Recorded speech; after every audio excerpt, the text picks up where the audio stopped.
Hello, students, and welcome to episode 53. Today, we are going to be talking about the global population because we just reached a new breakthrough point in the population, and we'll talk about that now.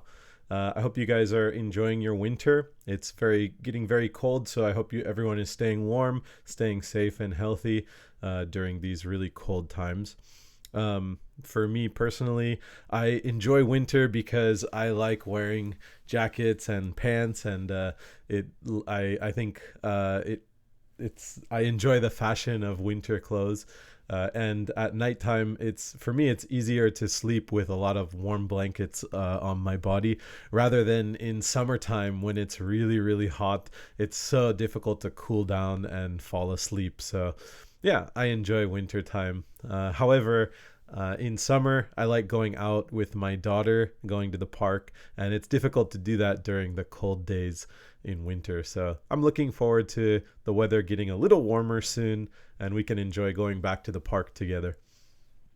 Okay, so today we are talking about global population, and I think it was very exciting. There was some recent news about the population of the world.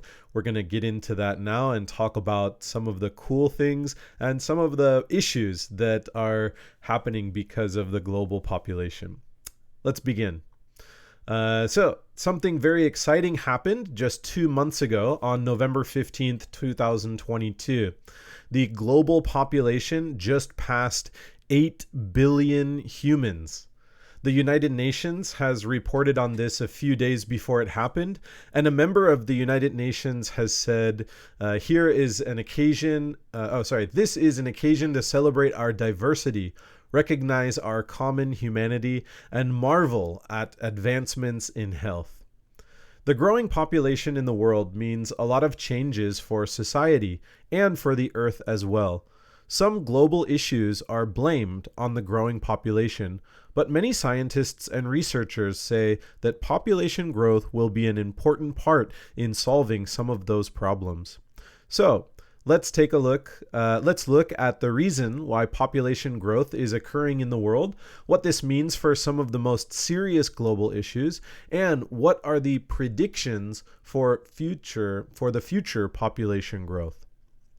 Looking back just 100 years ago to 1923, the global population was only 1.8 billion people. In 1950, it increased to 2.5 billion. The rate of growth was about 2.5% every year. So this means that the global population increased by 2.5% each year, year by year by year. So by 1980, the global population was 4.4 billion. And this is around the time I was born. In 2000, the population of the world reached 6 billion, and now it's over 8 billion, just a little over 8 billion. There are two main reasons why global population continues to grow, and that is the survival rate of babies and the extended lifespan of seniors. Both are a result of science and medicine. The dangers of having a child die during birth has declined dramatically over the last 50 years. This is called infant mortality rate, and it has declined by 50% in the past 30 years, according to the World Health Organization. At the same time, lifespans are increasing around the world. Those of us who are alive today will likely live much longer than most of our ancestors. Global average life expectancy has more than doubled since 1900, thanks to advancements in medicine, technology, and general hygiene. Now, there are several problems that the world faces with such a large population. For starters, the stress on the planet Earth is large. With more people comes more pollution, more waste, more resources being used, like oil, electricity, water, and other important resources. These resources are finite. When they run out, there is nothing to replace them. So that is a large problem that needs to be solved. Most of the SDGs, Sustainable Development Goals, that we learned about before are affected negatively with large population growth. But the SDGs might actually be a solution to decrease the rate of population. With an increase in human equality, including gender equality, income equality, and race equality, comes a decrease in population growth. An example of this is countries where women have an almost equal standing as men. When women are allowed to act and work independently from men, there is a decrease in population growth. Women want to work more and don't want children to slow them down. Therefore, the population decreases as women have fewer children. Another example is countries where the majority of the population are wealthy. There is a decrease in population growth. This is because people with money invest in proper healthcare and have more control over their lives and future, and choose when and where to have children, and even when to not have children. Many of the SDGs are encouraging countries to become more equal, to find ways where humans live peacefully and care about the planet. And as a result, the population will slow down. Currently, the rate of growth is 1%, which means the world population grows 1% more each year. The UN has predicted that by the year 2100, the global population will reach 10.4 billion people. And at that point, with many of the SDGs being achieved, the growth rate will reach close to 0% and hold there. Could 10 billion people be the limit of the global population? Will it shrink after that? And will the growth rate go into negative percentages? There's no way to tell the future, but at the moment, 8 billion people are living and breathing on Earth, and it is their responsibility to make sure they keep the Earth healthy and happy and try their best to achieve equality. Okay, that's our essay for today. Sorry there were a few mistakes. My writing was a little bit rushed, so I apologize for that. I'll try to fix them later. Let's look at some of our vocabulary. Just a moment. Let me bring up our vocab.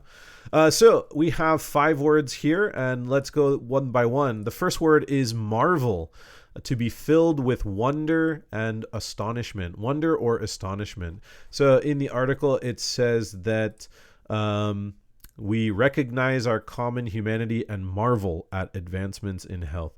So we are filled with wonder and astonishment at our health technology. The next word is predictions. This is to say or estimate that something will happen in the future. So the UN is predicting future world populations. They are guessing or estimating based on science to see how much population growth will occur. Next is the phrase survival rate. And this is the percentage of people in a study who have continued to survive until the study is over. Basically, we talked about infant mortality rate, so the survival rate of babies. And the article said that in just 30 years, the survival rate of babies declined by 50%. So it said that like in the 1990s, about 8 million babies died every year in childbirth. And these days, only about 4 million babies die in childbirth a year. So 50% decrease in 30 years, which is really impressive. Hopefully it can be 100%. The next phrase is general hygiene. General hygiene is behaviors. Hygiene, basically hygiene means behaviors that can improve cleanliness and lead to good health.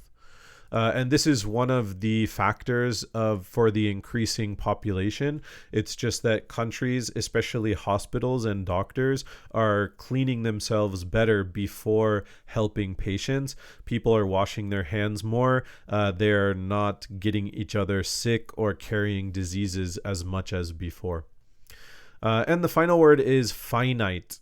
This was used in the last, in talking about resources on the planet. These resources are finite.